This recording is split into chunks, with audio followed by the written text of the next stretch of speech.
안녕하세요. 옥돌램프에서 나온 또리쌤입니다. 역사를 아직도 너무 좋아하는 그런 또리쌤이에요. 자, 오늘 이야기는 바로 세종의 사람들, 지난번에 황희, 그 다음에 맹사성 했잖아요. 오늘은 세 번째로 신숙주라는 사람입니다. 숙주 하면 떠오르는 나물이 있어요. 그죠? 네, 숙주나물.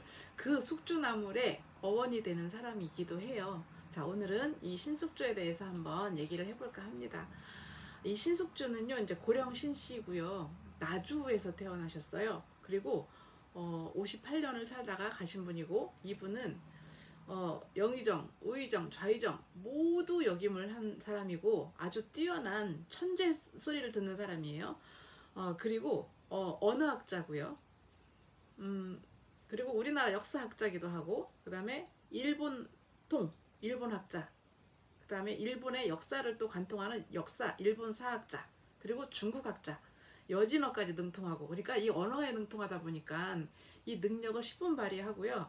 그리고 외교적인 능력도 굉장히 탁월해서 세종 시절에 이웃에 있는 여진이나 명나라나 아니면은 일본에 사신으로 굉장히 많이 이렇게 능력을 발휘했던 그런 사람이에요. 그런데 말년이 아니라 이제 그 이후에, 중년 이후에 그 계유정난이라고 하는 그러니까 세조가 수양대군이라고 부르는 대군 시절에 난을 일으켜서, 그러니까 난이라기보다는 어린 조카 단종을 몰아내고 스스로 왕이 되는 그런 사건을 계유정난이라고 합니다. 그 계유정난에 세조에게 협조를 해요. 그래서 배신자라는 그런 이제 그 오명을 많이 쓴 이런 사람이기도 해요.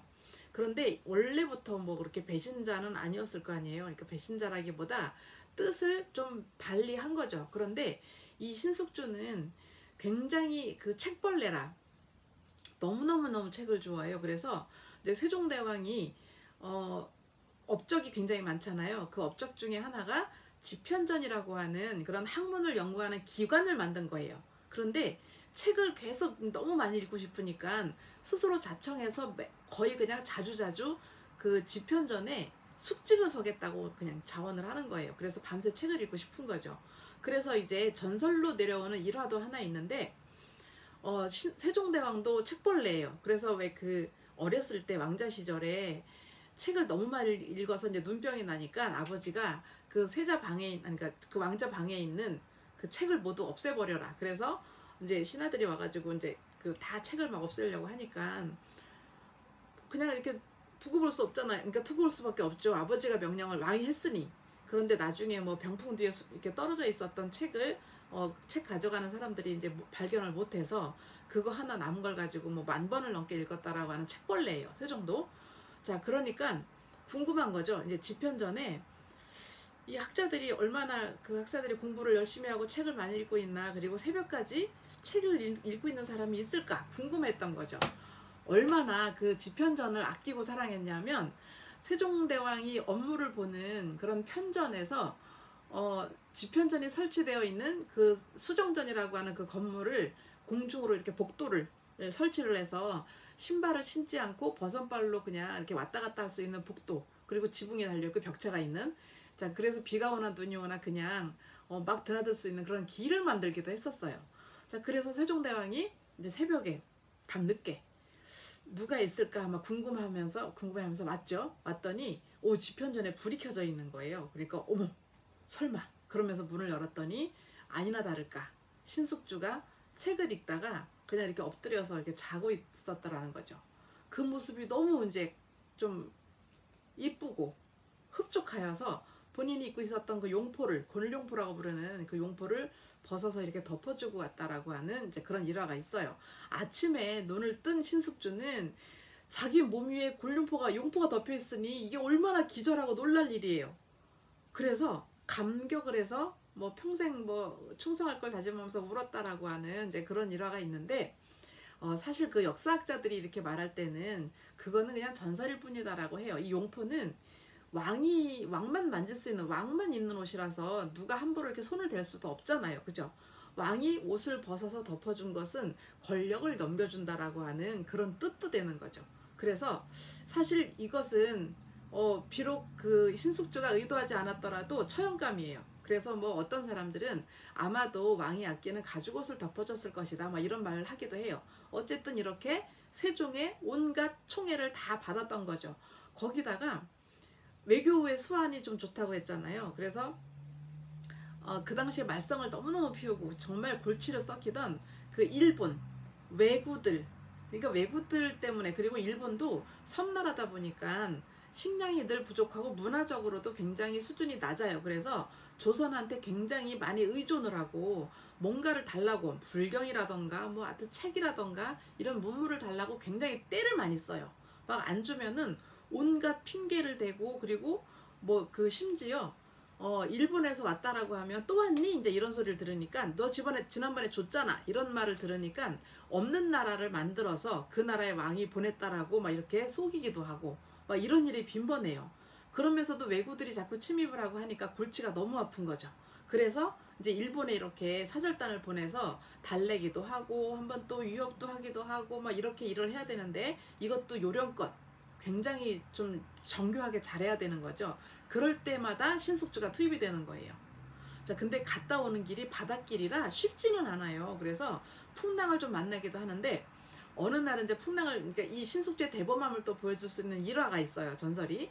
풍랑을 만나서 배가 굉장히 많이 흔들리고 막, 그리고 조선으로 가야 되는데 방향이 자꾸 바람 때문에 이렇게 엇갈리는 거예요. 그러니까 선원들이 아무리 뭐 갖은 애를 써도 막 배가 너무 많이 흔들리니까 이제 막 불안에 떠는 거죠. 그런데 신숙주는 그냥 태연하게 앉아서, 아이고 뭐 바람이 불어서 조선에 우리나라에 당도를 못하면 뭐 중국까지 가면은 중국 갔다 오지 뭐, 이럴 정도로 대범했대요.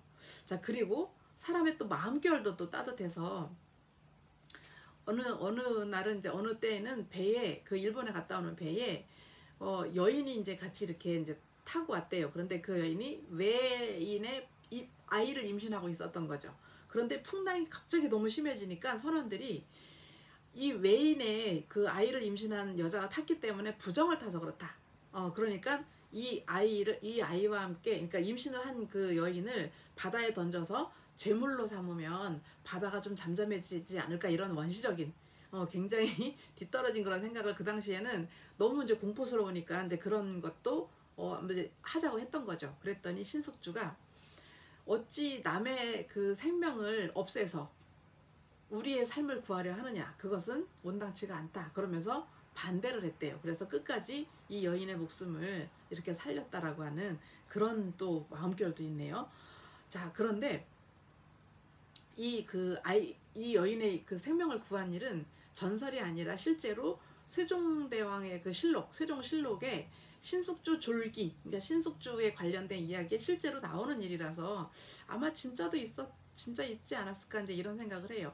그런데 신숙주가 이제는 그렇게 예쁨을 받고 능력을 인정받고, 그러니까 여진족이나 명나라로 갈 때도 여진족들은 사실은 야만족이라서 좀 거칠다고 느꼈어요. 그렇게 판단을 해서 이 여진족도 일본과 마찬가지로 이렇게 뭐 달래줬다가 한번 또 때렸다가 이렇게 교린 정책을 썼었는데, 함부로 뭐 이렇게 어느 때나 뭐 그 자기가 뭐 하고 싶을 때 막 때릴 수 있는 게 아니잖아요. 잘못 때리면 굉장히 반발도 심하고 이러기 때문에 정말 잘해야 돼요, 외교를. 그런데 그런 역할들을 잘해서 세종대왕의 그런 근심을 좀 많이 덜어준 사람이죠.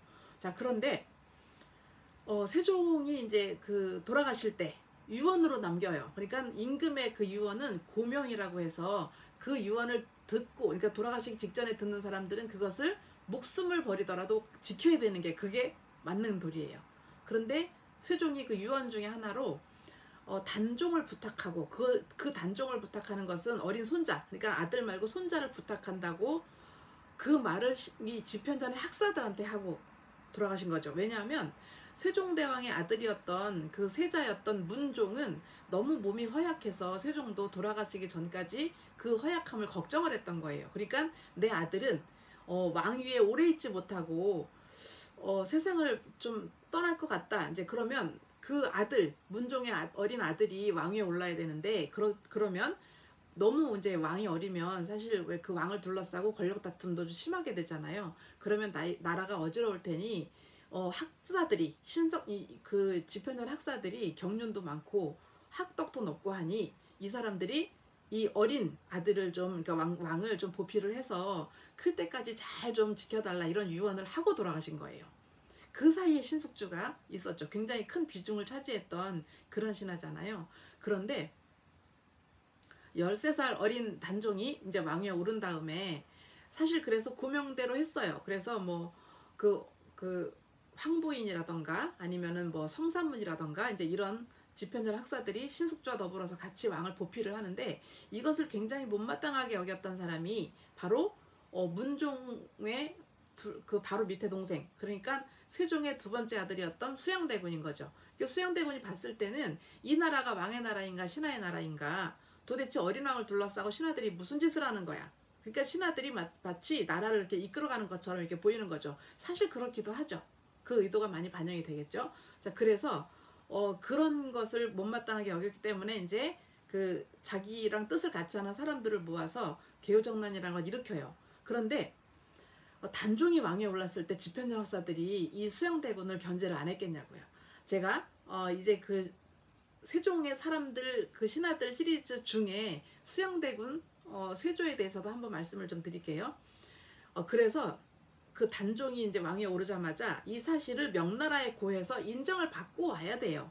이제 그런 대신들을 이제 사절로 보내야 되는데, 이때는 영의정이 가거나 아니면은 왕자 중에 누가 좀 비중 있는 사람이 가거나 벼슬이 명나라에서 인정할 만한 그런 위치에 있는 사람이 가야 되는 거예요. 그런데 갔다 오는 길이 2달도 넘게 걸리기 때문에 굉장히 위험하고요.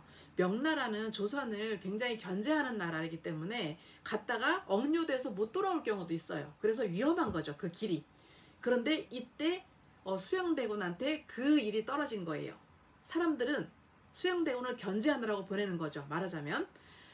자, 그리고 명나라에서도 사절로 왔으니 너는 그냥 왕의 동생으로, 왕자로 그냥 있어야 되는 사람이구나, 이거를 이제 인식을 시켜주러 이제 더 그렇게 의도적으로 보낸 거죠. 자, 근데 다들 수양대군이 이거 거절할 거다 이 생각을 한 거예요. 그런데 수양대군은 모든 사람들의 의심을 좀 덜어주고자 그랬는지 모르지만 흔쾌히 수락을 하고 떠나요. 그 대신에 혼자 안 가겠죠. 황보인이라던가 김종서의 아들 이런 사람들을 데리고 갑니다. 그러니까 말하자면 나를 인질로 보내? 그러면 너희 아들도 인질로 나는 데리고 갈 거야, 이런 거죠. 여기에 신숙주가 동참을 해요. 그러니까 신숙주한테 이렇게 가자고 했을 때 신숙주가 거절하지 않고 받아들여서 갔다 오는 길에 수양대군의 그 인품에 그리고 포부에 뭐 반했다라고 하는 그런 일설도 있더라고요. 어쨌든 갔다 와서 수양대군과 뜻을 같이 해서 개유정남에 동참을 했기 때문에 이렇게 변절자라는 이름으로 이렇게 낙인이 찍혀서 여름에 이렇게 나무를 묻히면 한나절 만에 쉬어버린다라고 하는 녹두나무를 숙주나물이라고 이름이 바뀔 정도로 이렇게 사람들의 배신감은 굉장히 컸던 거예요. 사실 수양대군한테 협조한 사람이 신숙주 뿐이겠냐고요. 그렇지만 이렇게 변절자의 대명사로 앞에 나선 것은 아마도 그 기대가 컸고 그만큼 믿음이 컸고 그렇기 때문에 더 배신감이 커서 그러지 않았을까라는 생각이 들고요. 이 신숙주가 이제 죽을 때 누가 책벌레 아니랄까봐 유언을 이렇게 남겼대요. 유언으로 나는 저승에 가서도 책을 읽을 테니 내 관 속에다가 책 몇 권을 좀 넣어다오, 이랬다는 거죠. 자, 이렇게 그 변절자로 배신자로 낙인이 찍혔지만 조선의 천재였고요. 세종이 가장 사랑하던 그런 집현전 학사 중에 한 사람이었고, 아마 그 변절자라고 할 때는 신숙주 이분께 가서 이제 물어본다면 그만의 소신과 그만의 다른 생각이 있지 않았을까, 이런 생각도 들어요.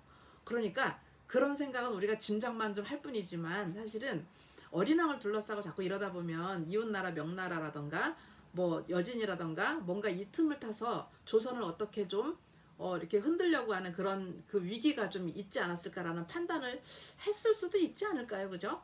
저희 그렇게 한번 상상해보고 너무 나쁜 사람으로만 이렇게 인식을 하는 것은 좀 그러기에는 너무 사람이 너무 천재적이네요, 그죠? 자, 그래서 오늘은 이렇게 정사야사를 섞어서 이렇게 신숙주에 대한 얘기를 좀 나눠봤어요. 재밌으셨나요? 그렇다면 다시 또 좋아요, 구독 좀 눌러주시고요. 다음 시간을 다시 또 기대하면서 기다려주세요. 자, 저는 다음 시간에 다시 오겠습니다. 감사합니다.